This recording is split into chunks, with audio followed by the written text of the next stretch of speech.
I already sanded from here to here, and you could tell the big difference already. This is just from sanding.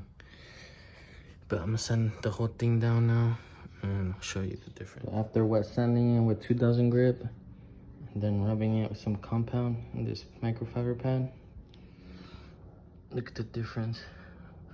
The scratches are no longer there, it's just the paint crack. But from how it used to be to just the paint cracks, it's a whole lot of difference.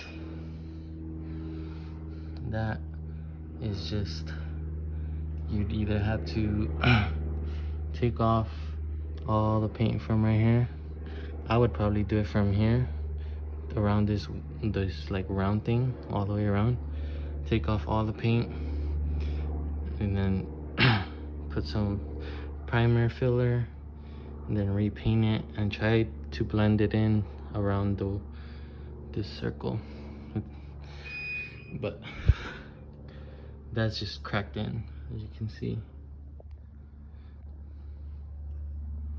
Everything else got pretty well done except those cracks.